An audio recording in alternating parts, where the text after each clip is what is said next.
Bonsoir, mesdames et messieurs. Bienvenue à cette nouvelle émission de Histoire à dormir debout. Ici André Pelchat qui vous souhaite la bienvenue, toujours en compagnie de Charles Dagneault. Bonsoir, Charles. Bonsoir, André. Aujourd'hui, on va avoir deux sujets qui, a priori, n'ont pas de lien, sauf à travers le fait que c'est relié à des conflits, relié à une guerre. Moi, je vais parler d'un génocide oublié, ou en tout cas d'un nettoyage ethnique oublié, celui des Circassiens. Je vais devoir expliquer un peu qui sont les Circassiens. Ça n'a rien à voir avec le cirque. Même si on dit les arts circassiens pour faire du cirque, là, ça n'a pas rapport avec ça.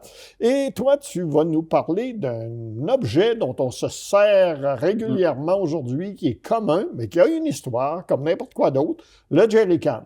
Le jerrycan, d'ailleurs... Le jerrycan, comme disent les Français, là. Le nom qui désigne une invention allemande, en fait, le jerrycan, mais le nom qui a été utilisé, entre autres, par les Anglais, c'est ça. Dernièrement, je faisais le plein l'été passé de la tondeuse, puis on remarque toujours le contenant qui est différent de ce qu'on voit habituellement. C'est un contenant qui est vraiment conçu pour un fluide qui a ses caractéristiques, et puis on va comprendre comment que ça a été important, surtout au début puis à l'aube de la Deuxième Guerre mondiale. Alors, comme on le sait, au départ, la Deuxième Guerre mondiale, quand Adolf Hitler a envahi la Pologne, il y a une stratégie qui a appelé la guerre éclair. Donc, c'était des forces mécanisées qui ont traversé très, très, très rapidement. Donc, l'approvisionnement était très important, surtout au niveau du carburant. En 1940 puis 1942, au début de la guerre mondiale, en Afrique du Nord, entre autres, il y avait une réalité logistique qui est assez importante qui a fait son apparition.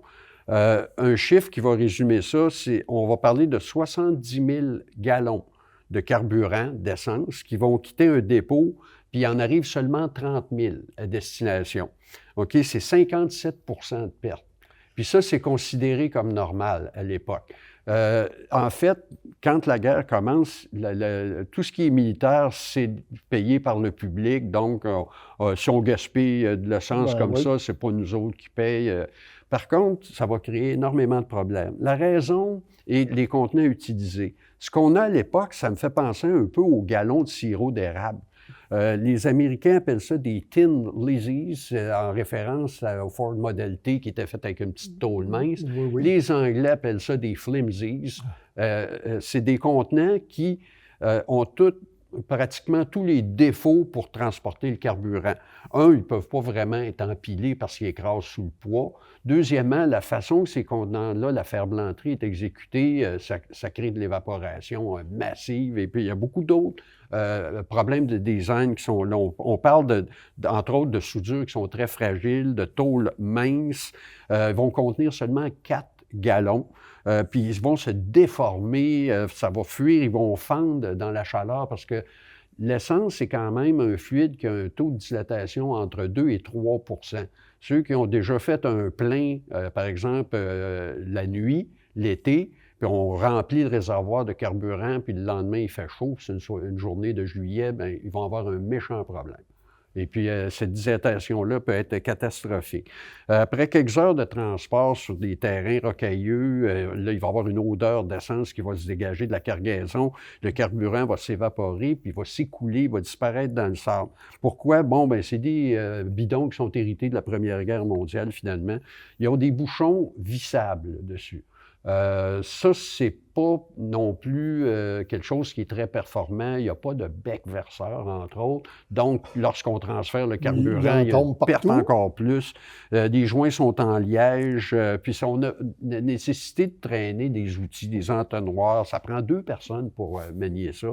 Résultat, bien, on a un système logistique qui ne fait pas un job, qui coûte très cher. Il va falloir régler ça. En 1942, il y a quelqu'un qui va s'en occuper, c'est un ingénieur, un dénommé Richard M. Daniel.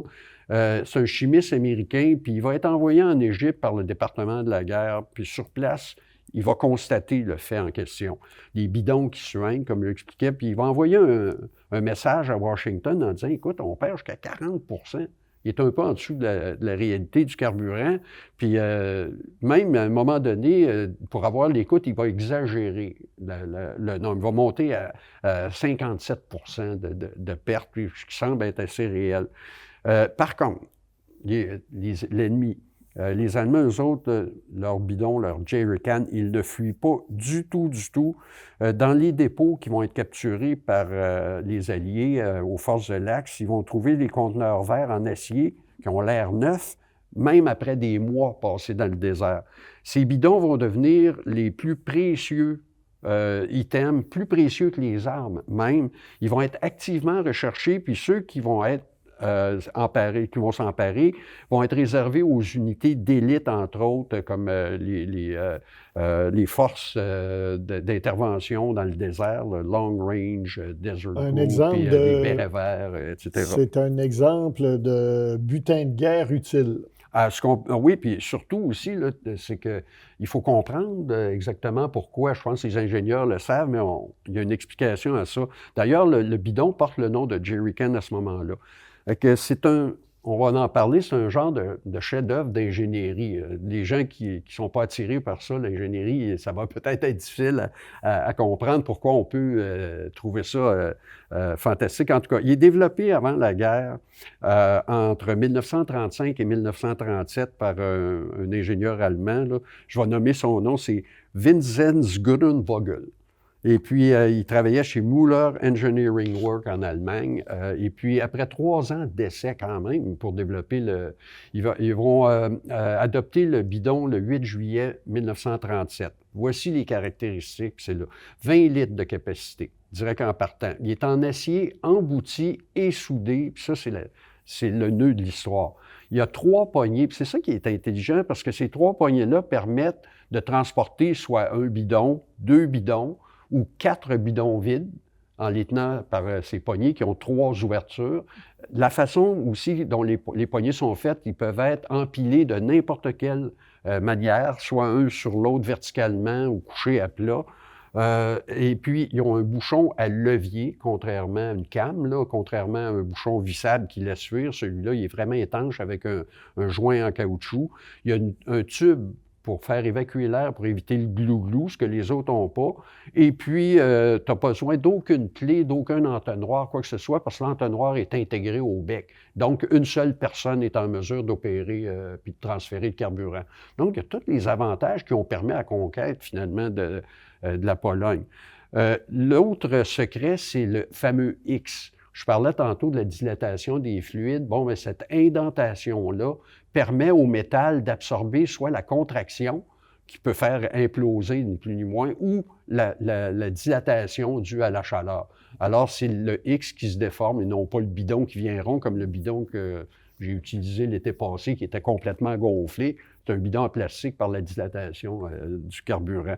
Alors, ça donne aussi de la rigidité structurelle.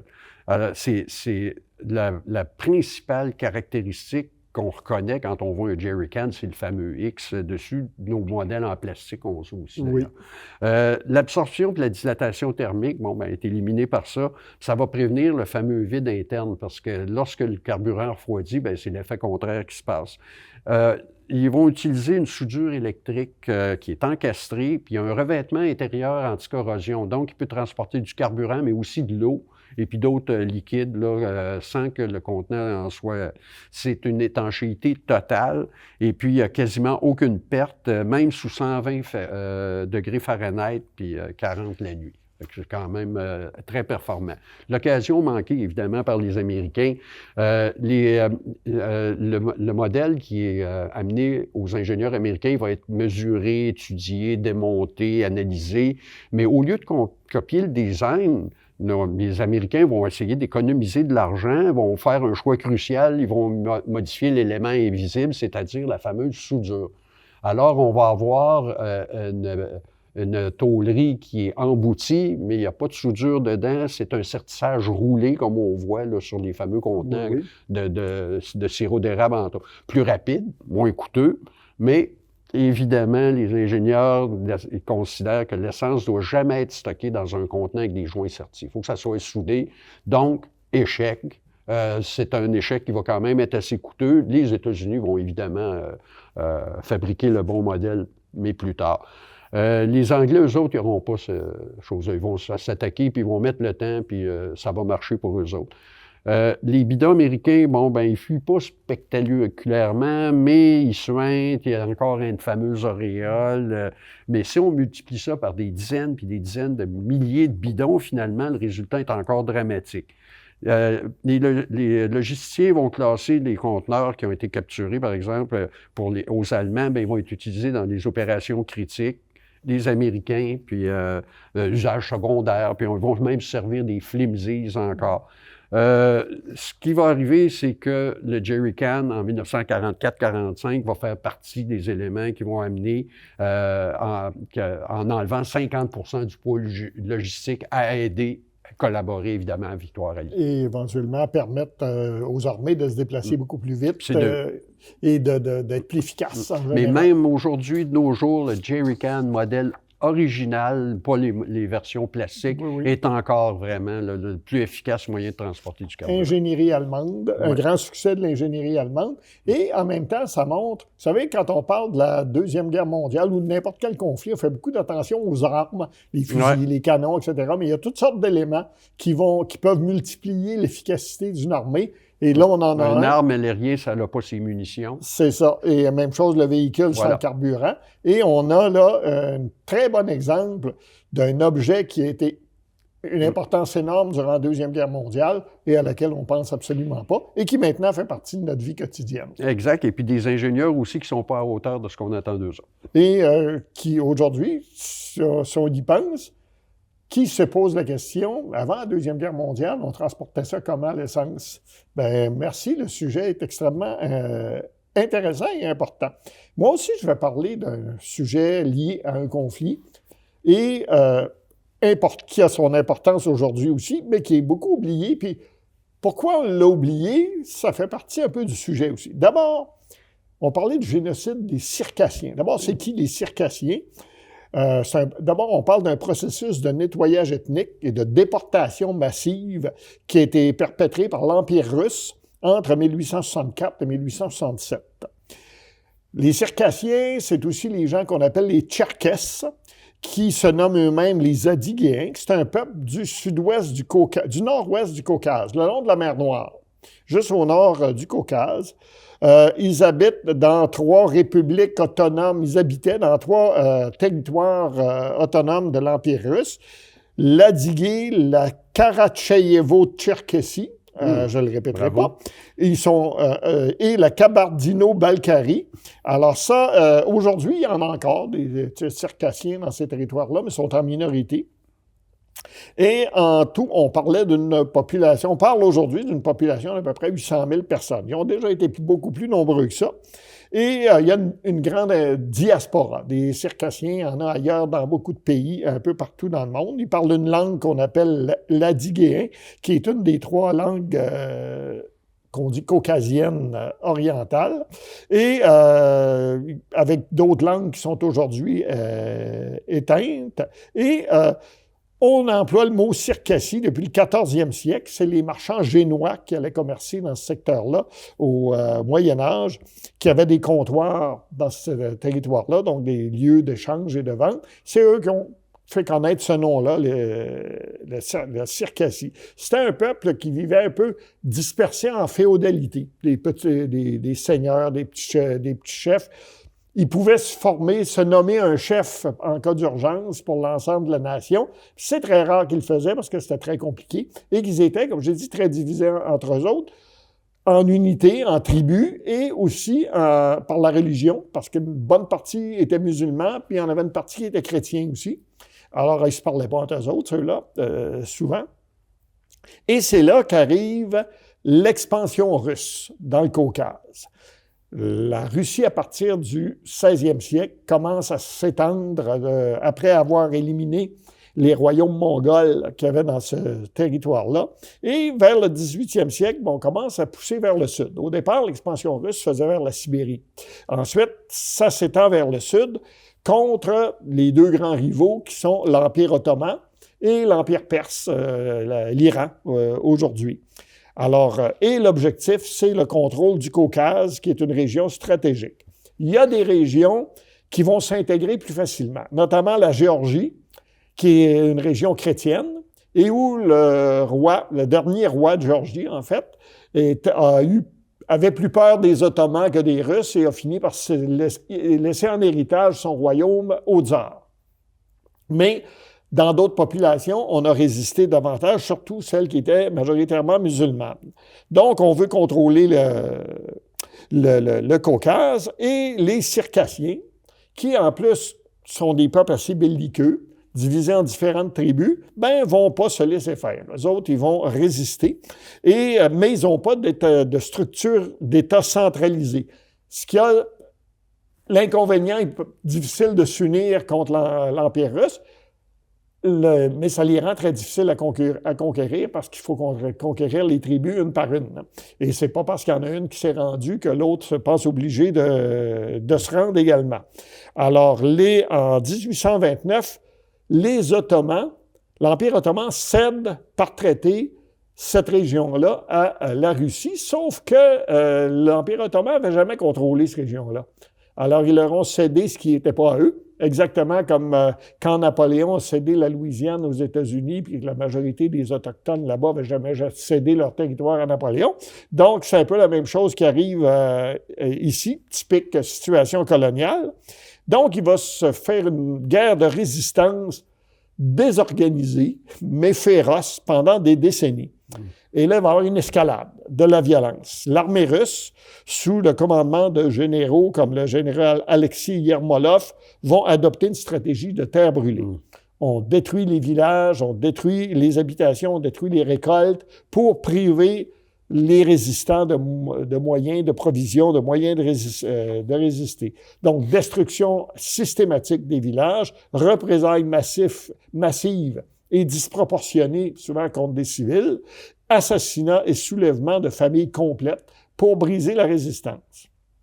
Et là, on commence à penser à éliminer complètement le peuple circassien. On commence à parler d'extermination et de déportation.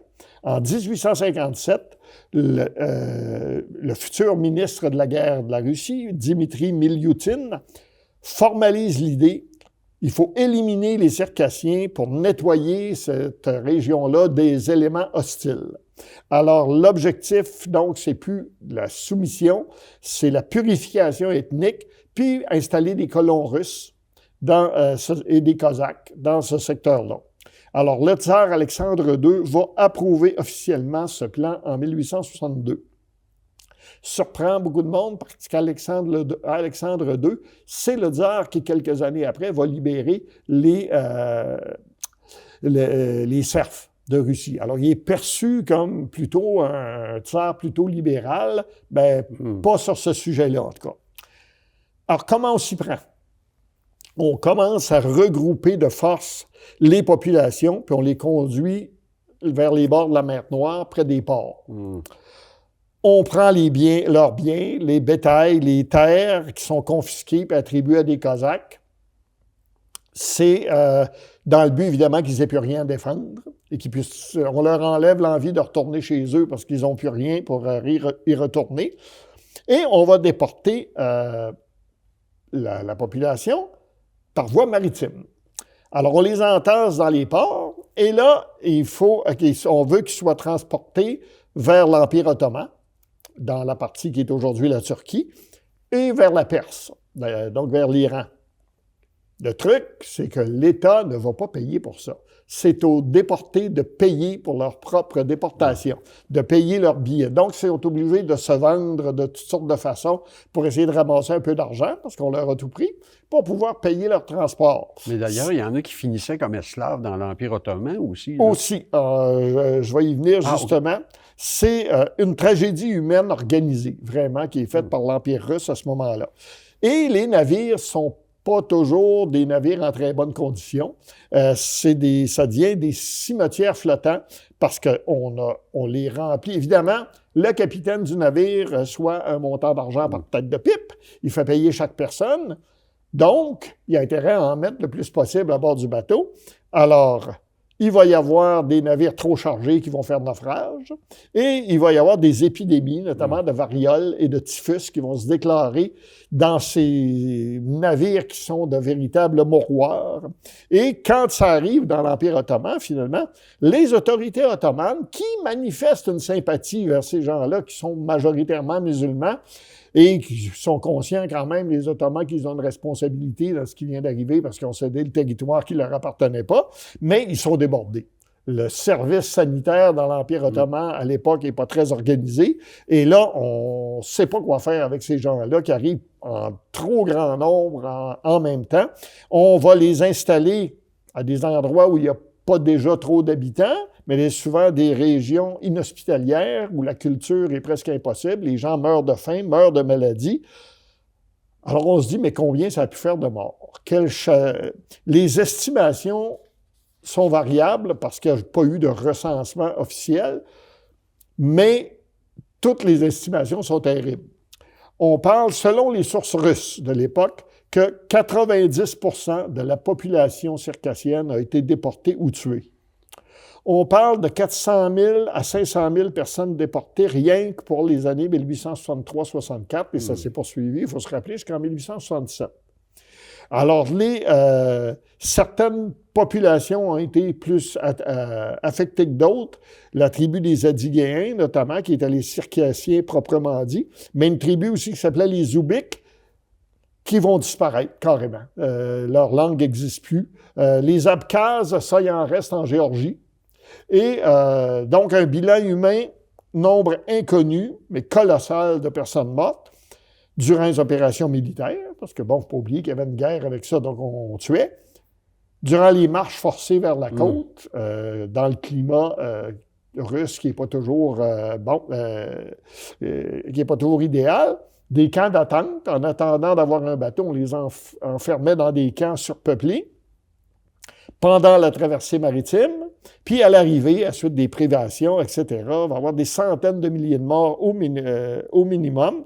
Le littoral du nord-est de la mer Noire, là, du Caucase, du nord-ouest, qui était fertile et habité, va être vidé de sa population autochtone. Les terres vont être immédiatement attribuées à des colons russes, cosaques ou parfois des Géorgiens, d'autres populations chrétiennes, des Ukrainiens, etc., qui vont s'en aller là, des colons allemands aussi. Diaspora. Donc, va se créer une immense diaspora circassienne qui va se former principalement en Turquie puis au Moyen-Orient. Il y a encore aujourd'hui des gens qui s'identifient comme circassiens, en Syrie notamment, et ailleurs dans le monde aussi, il y a des groupes d'immigration, etc. Beaucoup vont s'en aller dans les Balkans. C'est des réfugiés musulmans, donc l'Empire ottoman contrôle la plus grande partie des Balkans à l'époque, va y envoyer des gens, mais là, la population des Balkans, c'est déjà une région peuplée, majoritairement de chrétiens, ça va déstabiliser la région. Alors, c'est la tragédie dans son ensemble, mais la question est pourquoi on entend si peu parler de ça et on en a entendu si peu parler. Il y a un débat actuellement sur la qualification du mot génocide, il y a toujours un débat chaque fois qu'on veut utiliser ce mot-là. Les arguments de ceux qui veulent qu'on reconnaisse le génocide, d'abord, il y a l'intention. Les documents russes parlent explicitement de nettoyer la terre. Les moyens, utilisation de la famine, des maladies, des conditions de déportation, les armes. Conséquence, destruction d'une part massive de la population et de sa culture sur son propre territoire. La position de la Russie, sans surprise, n'a pas reconnu ces événements comme un génocide, malgré les appels notamment des républiques circassiennes de Russie et de la diaspora qui voudraient que le gouvernement russe reconnaisse, mais avec le gouvernement qui est actuellement en Russie, je pense que c'est pas demain la veille. Puis au niveau de la reconnaissance internationale, il y a 2 États jusqu'à maintenant qui ont reconnu officiellement que c'est un génocide. La Géorgie et Israël, où il y a une communauté circassienne assez importante. C'est un événement fondateur tragique. Aujourd'hui, une autre question à se poser, c'est pourquoi on n'en a pas plus parlé à l'époque. C'est là que la politique entre en ligne de compte. On a, dans le cas de l'Empire russe ici, un empire chrétien qui massacre des musulmans. Il y avait des chrétiens parmi les circassiens, mais majoritairement, ils étaient musulmans. D'abord, le tsar Alexandre II avait une excellente image en Occident, donc on n'essayait pas trop de l'écorner.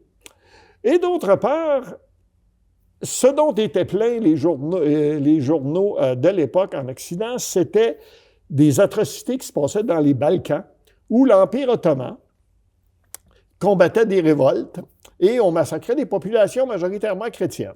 Et pas longtemps avant, il y avait eu la guerre d'indépendance grecque aussi, et toute la sympathie de l'Occident avait été à la Grèce. Donc, les Ottomans étaient perçus comme des méchants, et les musulmans en général comme des méchants. Et donc, des musulmans qui massacraient des chrétiens, ça faisait vendre mais des journaux, mais des chrétiens qui massacrent des musulmans, beaucoup moins. Donc, on avait le deux poids, deux mesures qu'on retrouve toujours dans ces cas-là. Alors là, l'image de l'Empire ottoman était beaucoup moins bonne que celle de l'Empire russe, même s'il ne le méritait pas toujours, puis les Russes non plus, mais c'était en grande partie pourquoi on n'en a pas parlé beaucoup à l'époque. Et parce qu'on n'en a pas tant parlé en Occident à l'époque, il n'y a pas tant de traces dans les journaux, donc c'est oublié facilement. Aujourd'hui, c'est un enjeu crucial, c'est la mémoire du génocide. Il faut se rappeler que Sochi, où il y a eu les Olympiques il n'y a pas si longtemps, c'était un lieu symbolique d'une bataille où les forces russes ont écrasé les Circassiens en 1864. Et donc, ce n'est pas seulement une affaire du passé, c'est un enjeu vivant pour les droits et les populations autochtones. Puis, on pourrait dire des autochtones, des populations autochtones en général dans le monde, parce que des histoires d'atrocités de ce genre-là par les puissances coloniales, il y en a, partout dans le monde. Alors, partout dans le monde. Alors, ça, c'en est un exemple qui est relativement ignoré.